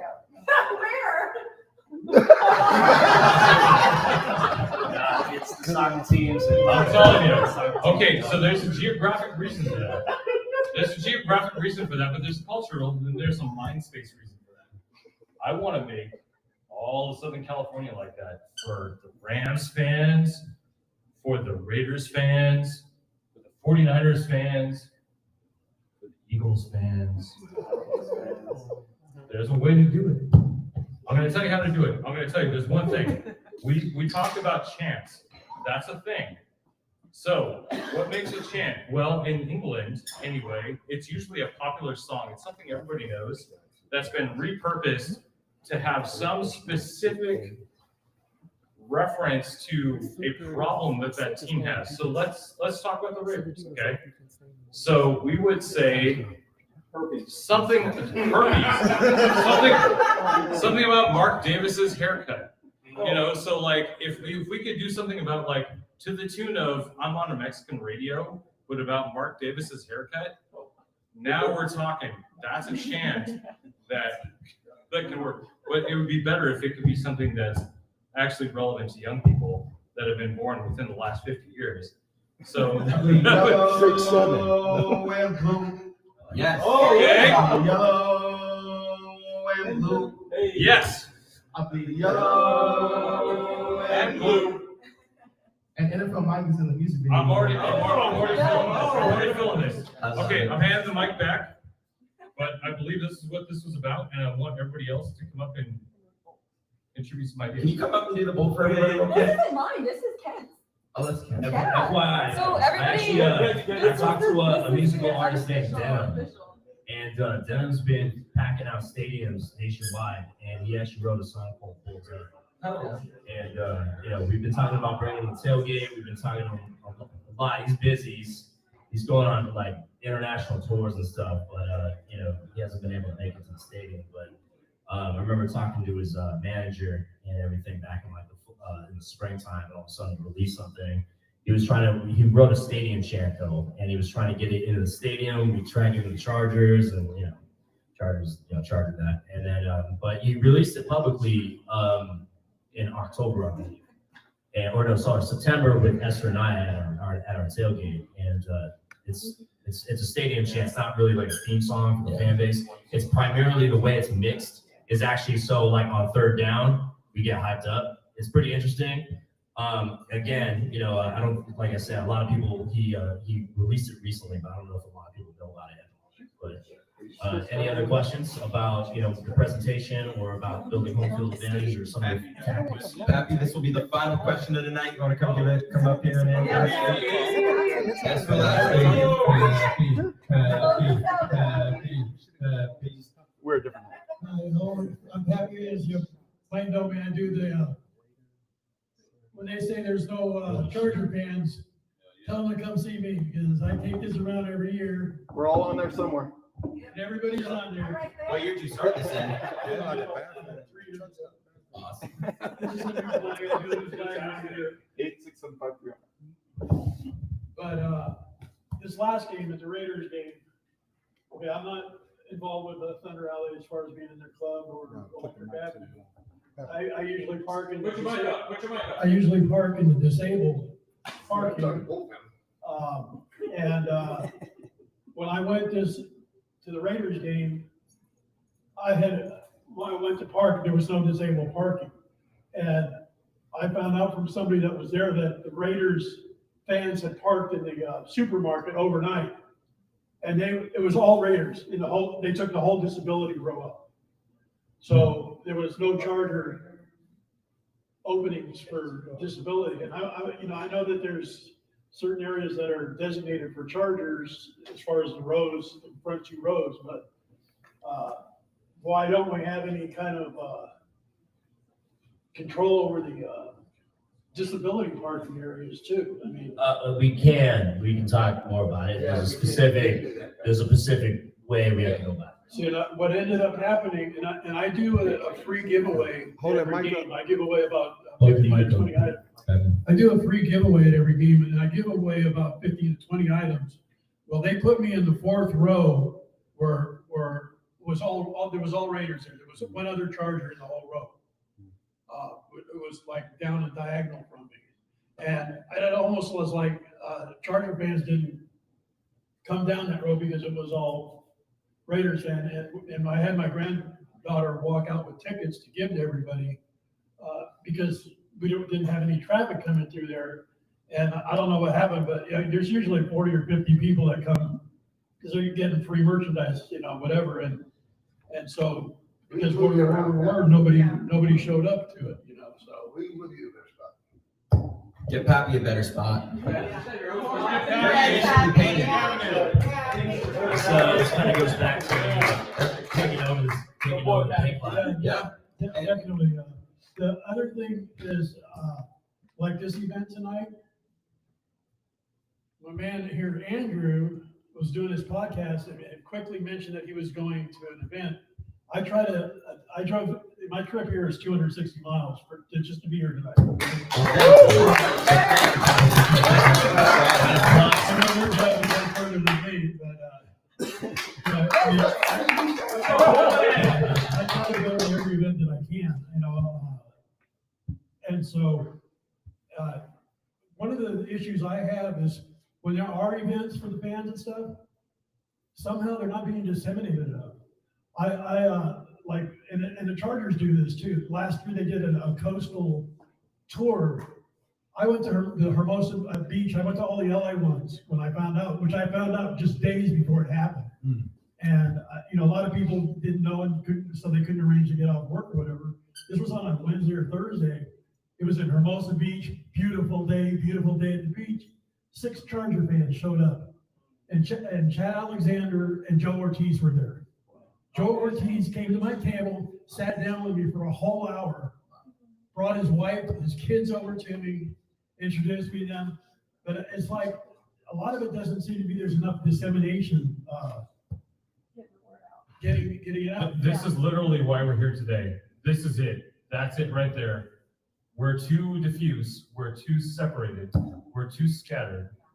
That's why it's happening. Well, he made a 5-second comment on his podcast about this thing tonight, and I fortunately have, because I talk with these guys a lot.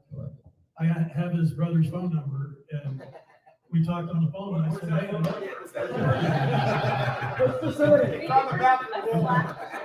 know about this, you know? Yeah, totally. Yeah. No, but you're 100% right. And there is a lot of separation. It's just bringing everyone together, sharing the word, spreading the word of if it's this event, if it's that one, if it's this podcaster, if it's that influencer, like we all got to support each other, come together. And they need to be shared between the, you know, because I know some people have preferential podcasts that they watch. Yeah. I'm retired, so I watch them all. And I go to every game and every event I can, you know, so. I think what it really comes down to is, you know, everybody spreading the word. Yeah, just getting it out there. Not even if it's a Rivers Lake Yacht Club event, or if it's a Die Hard Boat Club event, or if it's this group versus that group, we support it because it's a Chargers event. We're Charger fans at the end of the day. And I will say, as far as most fun goes, I was born in 1956 in Inglewood, California. I thought it was 1980 when you were born. No, 1956. I was born, Chargers were in LA in 1960. So they started here. In 1973, when I turned 17 and could make my own decisions, I moved to San Diego. Dan Fouts was drafted that year. I became a Chargers fan that year. And I moved back up to LA. Chargers came back up to LA. So I grew up in Inglewood and El Segundo. And I mean, I understand all the thing about San Diego, but I'm loving that they're in LA now. So I think we're going to build this. And El Segundo is the perfect place to start building that out. And on the other end of it, I'm kind of sad that they're not in San Diego anymore. But it doesn't matter because we can come together to still support the team. And we can readdress it in 2039. All my children were born in San Diego. I lived here for 25 years. So. Soft spot in your heart too. Well, Pappy, thank you for coming up here. Appreciate the question. Appreciate the conversation. Everybody, round of applause for Pappy. All right, guys. Well, this has been an awesome event. I mean, it's never been done before, and we just did it right now. So how do we proceed from here? Well, we will definitely get some content out there. I think, Pappy, you know, you're calling yourself old a little bit ago. I think you came up with a great idea by maybe creating a group chat or a Slack channel or something to put all of us in one place, because we are the core fans, and from us, it'll spread rapidly. So if you guys take one thing away today, it's what is a fan base, and what it is a community. And we are a community here that is going to support each other, and we are going to turn SoFi, turn Southern California powder blue. Thank you all for coming.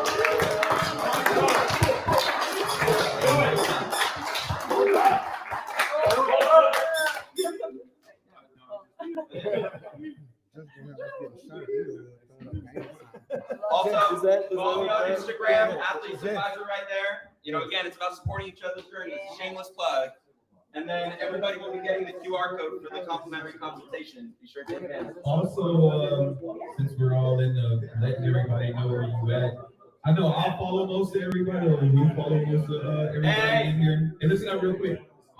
Just make sure all the influencers in here, if y'all could just go follow their pages. If you don't know who they are, if you haven't met them yet, get around and follow. We got Volt Bros, we got Jesse, we got NFLMike, EB.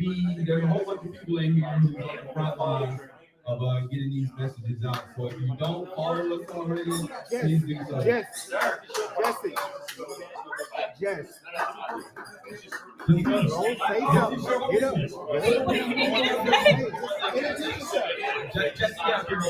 guys, we also got a special goodie bag going out to everybody here. So if you look to the left, yeah, your guys' left.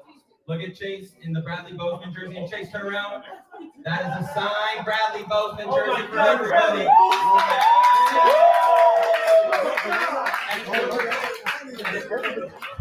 If you're over here, look at Boston Tequila as well. Shout out to our sponsors. What's the tequila? 512 tequila. 512 tequila, baby. 512 tequila. All right, go get your goodie bags. Thank you all for coming. Oh, Jess. Can you like interview me? I want to be on your interview. Yeah, okay. Really important question we never got around to. All right. Got it. It's got gotta be DJ. It is DJ. But for anyone who is still listening, Ken's had this lovely charger sign. Ken, will you please come demonstrate what It's so much cooler when you do it. It's not. It's much cooler. You both do it. You guys, Yeah. Hey, y'all hold it up. No. This is your new charger. Yeah. When we see you walk by, like, look at him, when you say nothing. You know what I told him? Because if he sold it out right there, I'd be like, let me get away from here. He's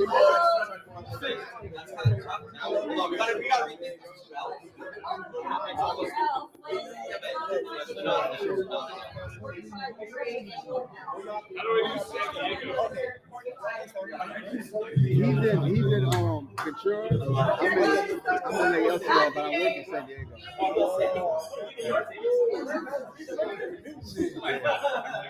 Now I used to live in San Diego, and I wanted a bigger house. So I moved to okay.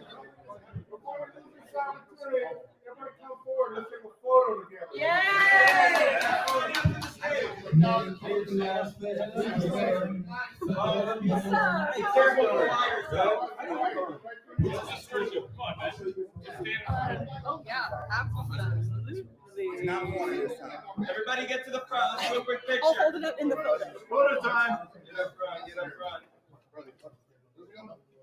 Hey, on the stage. Don't step on electronics. Yeah, please be careful. Yeah, if you see something, don't step on it. If you see something, I guess you're telling. All first plate yacht club members in the center. Matt Hall in the center. John Ethan Zarate in the center. Get in there, Wait, incredible opportunity to practice your ball. William Mitchell. William Mitchell. Wait. Behind me.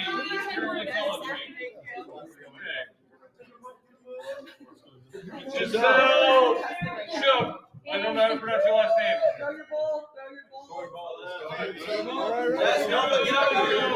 Get out of here. Get pictures. Throw your ball. Dominic, hold on, get up here. Dominic, get up here. Dominic.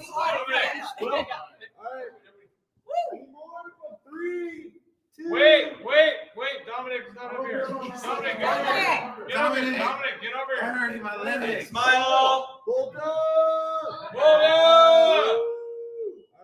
Hold on, no more. Hold on. Does anyone see? Hold on.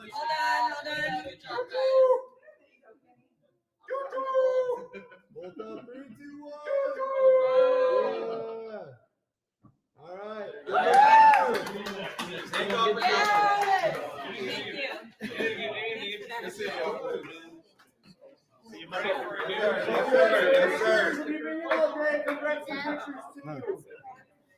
Grab some pictures. Yeah. Pat, are you still making drinks?